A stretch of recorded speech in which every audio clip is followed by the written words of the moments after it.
Reka tubasuhuze tubifuriza gukomeza kugubwa neza kugira impagarike n'ubugingo abakunzi b'Intare Official, ariko hari abantu benshi bakomeza kumbwira ngo Intare Official barayishaka bakayibura. Ni mugende mwandike Intare Official muraza kutubona rwose turahari. Nanga rero tubazaniye amakuru yihutirwa muri aka kanya. Ibintu bikomeje kuba nabi, ibintu bikomeje gukomera kuko umubare w'abakomeje gupfa bapfuye mu ijoro ryakeye ukomeje kwiyongera.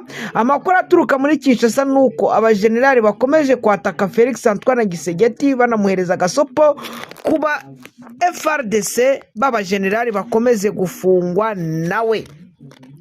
Abantu bahungiye Kamanyara bagize icyo batangaza kubijyanye no kuba bari hariya. Abandi bacanshuro bongeye kugaragara mu gice cya Kiriba ndetse na Uvira. Ariko abantu baze kunyihanganira, hari amakuru naje kubahereza mabwira ko Intare za Sarambwe zamaze kuva muri Sange. Ndababwiza ukuri ko Intare za Sarambwe ku makuru mbonye kano kanya bambwiye ko Intare za Sarambwe arizo zikiri muri Sange. Burundi burashinja Prime Niyongabo arashinja Evariste Ndayishimiye kutita ku basirikari, ndetse abarenga 3700 bakaba bamaze kugwa muri Repubulika Iharanira Demokarasi ya Kongo. Hangareka mabwire yuko amakuru dukora ku kinyamakuru cyitwa Loleye, la ville d'Uvira, donc ngo umujyi wa Uvira ngo uracyameze nabi, aho abarwanyi ba FRDC ndetse na Wazalendo bakomeje kwica abo mu bwoko bw'abanyamurenge, ariko umutekano ushobora kuza bifashijwemo na FRDC ndetse na Wazalendo. Anga baravuga ngo igisirikare cya FRDC gikomeje guprosgeresa ubu ngubu kikaba kimaze kugera muri Kiriba, naho elema za M23 zikaba zikiri Sange ndetse no muri Haut Plateau, no muri Haut Plateau de Remera, muri Haut Plateau ya Remera akaba ariho igisirikare cya M23 kiri, ndetse na hariya Sange. Nuko ngo hejuru za Runingu, hejuru nuko ngo muri iyo misozi amakuru maze kubona nuko Intare za Sarambwe zongeye kuhagaragara, bivugitse ngo zishobora kuba zongeye gusubira imbere. Reka dukomeze rero n'amakuru yacu bakunzi b'Intare Official, ndabakunda kandi mbifuriza ibyiza. Ngo amakuru yizewe aturuka mu mujyi wa Uvira mu ntara Kivu y'Amajyepfo aravuga ko umubare w'abantu baraye bishwe barashwe wiyongereye ku buryo bugaragara, bikarushaho kugaragaza umwuka w'ubwoba n'umutekano muke mu baturage. Mu makuru ya mbere yari yatangajwe havugwaga ko hapfuye abantu 5 muri iri joro. Icyakora amakuru yizewe n'inzego z'umutekano yemeza ko mu ijoro ryo kuwa mbere rishyira kuri uyu wa kabiri tariki 20 z'ukwezi kwa 2026 umubare w'abishwe warenze 10.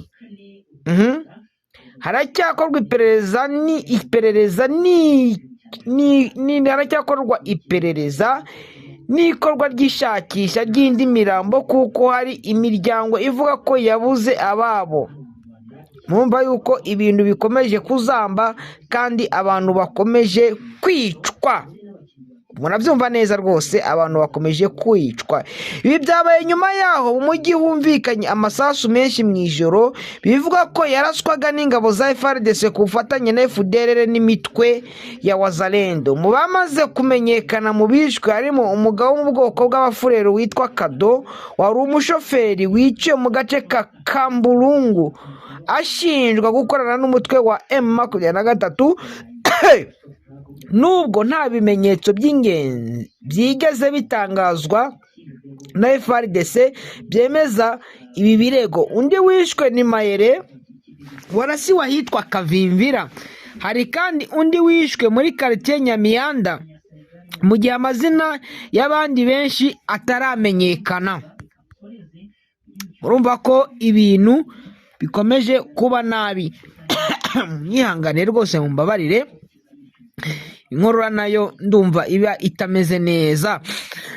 Aya mahano abaye mu gihe umujyi wa Uvira ugenzurwa n'ingabo za FRDC, FDLR, Wazalendo, nyuma y'uko Alliance Fleuve Congo 23 iwuvuyemo mu ijoro ryo kuwa 6 w'icyumweru gishize. Abaturage bavuga ko ibikorwa by'ingabo zirwana ku ruhande rwa leta bidashobora kwihanganirwa, bagasaba ishyirwaho ry'umutekano urambye. Bamwe mu baturage baragaragaza ko mu gihe M23 yagenzuraga umujyi bari bafite amahoro n'umutekano nyuma y'uko yawigaruriye tariki 9 z'ukwezi kwa 12 2025. Bavuga ko igitutu cya Leta Zunze Ubumwe za Amerika cyatumye M23 iwuvamo mu rwego rwo gushyigikira ibiganiro by'amahoro, ariko ingaruka z'icyo cyemezo zikaba zikomeje kugaragarira mu mibereho mibi y'abaturage. Umwe mu baturage bo muri Uvira yagize ati nta mutekano dufite, birasaba ko abantu birinda kuva mu mazu yabo. Agira ati niba M23 yadukundira ikagaruka ikadukiza aba bajura twabyishimira, ntitubashaka na busa. Ntabwo tubasha kuvuga amazina ye kubera umutekano ye we.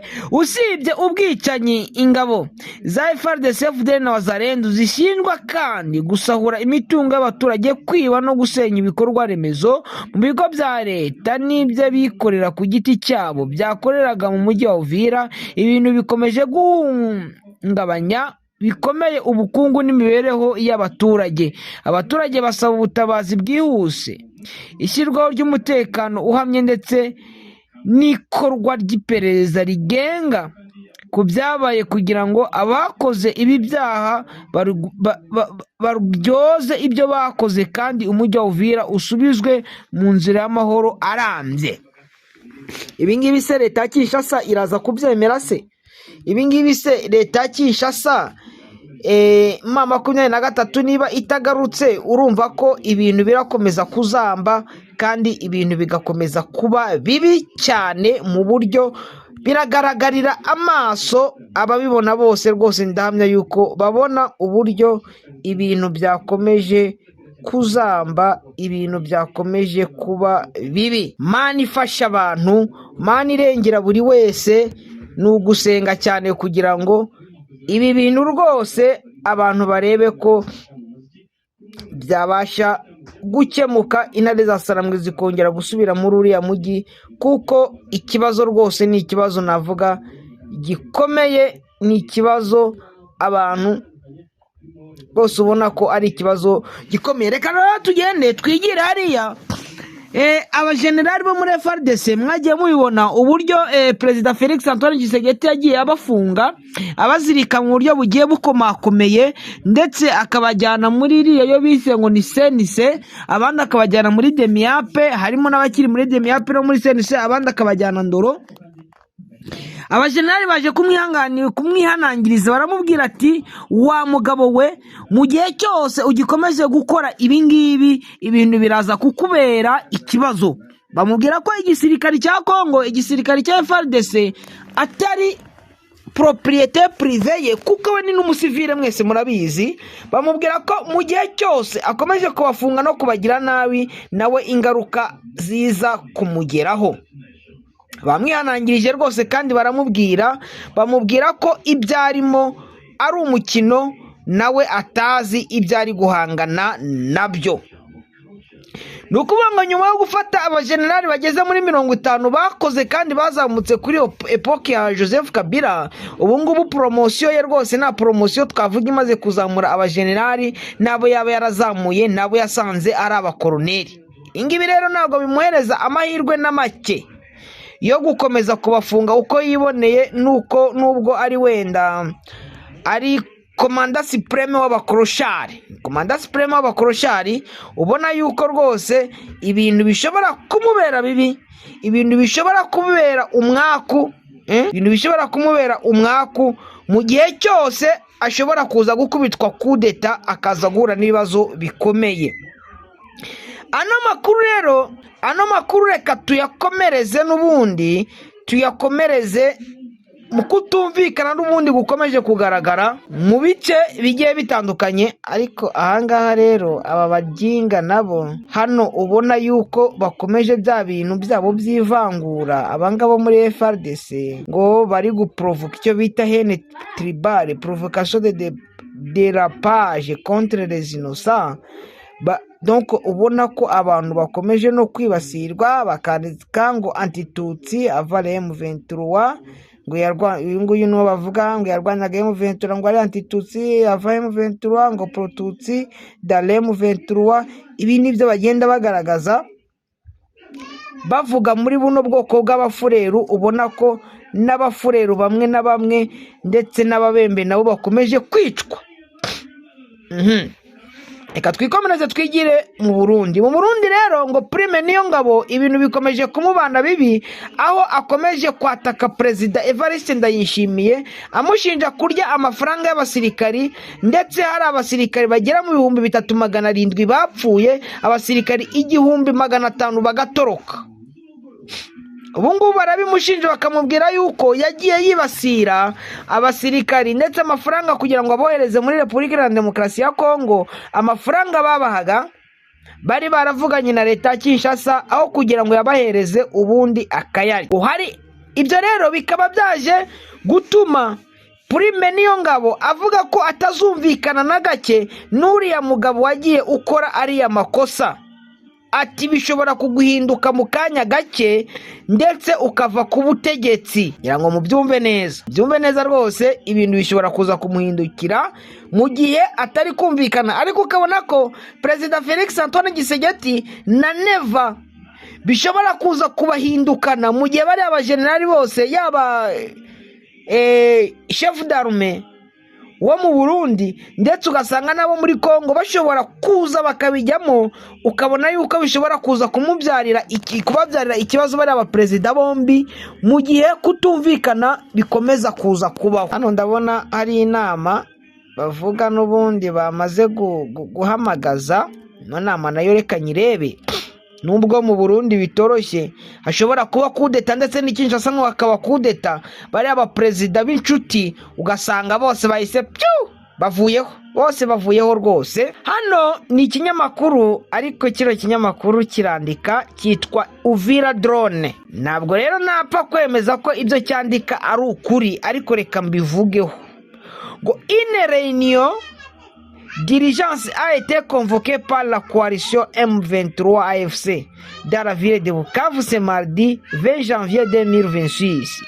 Selon plusieurs sources présentées sur la place Corneille Nangaa, Bertrand Bisimwa, ainsi que d'autres dirigeants de la coalition AFC M23 sont arrivés à Bukavu ce midi. ngo hari inama, ariko iki ni ikinyamakuru ubona ko ni cya kindi ngo ni drone, Uvira Drone. Iki ni ikinyamakuru gishobora kuvuga n'ibihuha. Ngo certaines sources indiquent que cette réunion est stratégique et visait d'organiser le retrait total des soldats M23 dare Bukavu. Bino ni ibihuha, ntiyagira n'umuntu nurabisoma wese yumve ko ari ibihuha. Ni ibihuha rwose, ni ibihuha. Nongera mbisubiramo ngo ni ibihuha. Ngo d'autres sources affirment que la rencontre visait plutôt les lancer des attaques contre la ville d'Uvira. Mwandi masoko ngo hari amasoko ngo Bertrand Bisimwa Corneille Nangaa ngo bamaze kujya muri Bukavu ngo gukoresha inama ngo barebe ngo uburyo ngo M23 ngo yose na Alliance Fleuve Congo ngo bava mu mujyi wa Bukavu. Ngo andi masoko ngo akabati mwino nama ngo niyo kugira ngo M23 ngo barebe uburyo ngo bajya kwataka bakongera kwisubiza Uvira. Ubundi se Uvira reka mbabwire koko kino kinyamakuru na cyari ikinyamakuru cy'ubugoryi, nicuje n'impamvu mbisomye. Baravuga ngo bajya kongera kwisubiza Uvira, kwisubiza Uvira. Ubundi bari bayivuyemo kuko bari babirukanye, ntabwo bayivuyemo ku bushake bwabo, bace mambo ya ujinga. None se kuba ngo baza gukorera inama i Bukavu, baramutse bayikoreye igoma ho ntiyaba. Oya reka tube, baramutse bayikoreye igoma ntabwo inama yaba se. Bakase baze kwikorera i Bukavu, niho inama yakwemerwa. Ibi rero ngewe icyo nababwira cyo kino nuri buze kubisanga muri ibyo binyamakuru amenye ko ari ibinyoma bya binyamakuru bya Kongo. Katumbi ari mu buhungiro kandi n'umwe mu banyapolitike bakomeye nawe uragira icyo avuga. Hari icyo yatangaje avuga ko intare za Sarambwe kuva muri Uvira byabangamye. Kabila nafite ibyo yavuze ko nawe nubwo wenda atarabitangaza ariko ari mu buhungiro, ariko nawe ashobora kuzagira icyo atangaza umunsi w'ejo. Diango ashobora kuzagira icyo atangaza. Abandi bantu bageze mu 8 harimo Kikuni nabo bamaze kwigira mu buhungiro, bari abaderio n'abandi bagiye batandukanye, bose ubona ko opposition yose ari ishobora kujya mu buhungiro, noneho opposition n'ubundi ikagira imbaraga. Ubona ko opposition nimara kugira imbaraga rwose, ndabibabwiza ukuri, leta ya Kinshasa sinzi aho iri bujye n'ubundi, kandi ubona ko intare za Sarambwe zishobora gusubira muri uriya mujyi wa Uvira mu buryo bwihuse, bitavutse ko inama igomba kumanza yajya kubera Bukavu. Ibinyamakuru birabeshya, ahubwo reka turindire tumanze twareba bariya abajenerali bashobora gukora kudeta ikaba muri Kongo Kinshasa, kudeta ikaba muri leta y'u Burundi. Prime Niyongabo abantu benshi baramwemera, ashobora kuza kubikora rwose mu buryo bishobora gutungurana. Ngewe nyamvuga ngo hari uburyo bakoramo ibintu ugasanga ko ari ibintu bitunguranye, ariko nibitangaze rwose kuba byatungura. Hari ibimenyetso bibigaragaza. Burya uzavuga ngo ikintu gishobora kuza ari gitunguro, ariko hariho ibimenyetso bigaragaza ko icyo kintu gishobora kubaho mu mwanya muto rwose, ko ikintu gishobora kubaho. Ni ukuvuga ngo ntuza ararye ari menge, ibintu bishobora kumutungura. Yaba Gisegeti akajya kwibona akabona muri Kinshasa ibintu rwose, ibintu byazanye indi sura, nawe akibaza uko bimugendekeye bikamuyobera. Ibintu rwose bishobora kuza ari bibi, ibintu rwose bishobora kuza biteje akavuyo yaba muri Kinshasa ndetse n'igihugu cy'u Burundi. Kandi noneho wenda n'ikindi kintu umuntu yabasha kubabwira nuko ino ntambara ishobora kuba intambara y'akarere. Ndabwiza ukuri ko ishobora kuba intambara y'akarere, mu gihe ubona ko ubu ibihugu bigiye bitandukanye biri gukomeza kwijandika, ukabona babacanshuro n'ubundi bakomeje kugaruka, nubwo bigaragaza ko bamwe bashobora kugaruka ariko ntibazasubireyo. Bakunzi rero b'Intare Official, reka dukomeze tubashakire andi makuru n'ubundi yizewe, mu kanya tuze tubabwira uko byitwaye no mu bindi bice bigiye bitandukanye, aho igisirikare rwose cya Kongo ubona ko gishobora kuza gushwana mu buryo bwihuse n'igisirikare na Perezida Felix Antoine Gisegeti. Mu Burundi naho bikaza gukomera rwose, nta mpaka zigaragaye ko ibintu bishobora kuza gukomera, nubwo abaturage bari hariya za Kamanyora bamaze guhungira muri kiriya gice cya za Kamanyora, ubona ko nabo babangamiwe wenda n'umutekano muke ukomeza kwigaragaza. Ariko icyo nababwira kimwe nuko Perezida Felix Antoine Gisegeti ndetse na Neva ibyabo rwose bitangiye kubarirwa ku mashyi, ibyabo rwose biri kubarirwa mu myanya y'intoki. Reka mwira abatari bakora subscribe ku Intare Official, mukore subscribe ndetse munasharinga ibiganiro byacu kugira ngo bijye bibageraho ku gihe.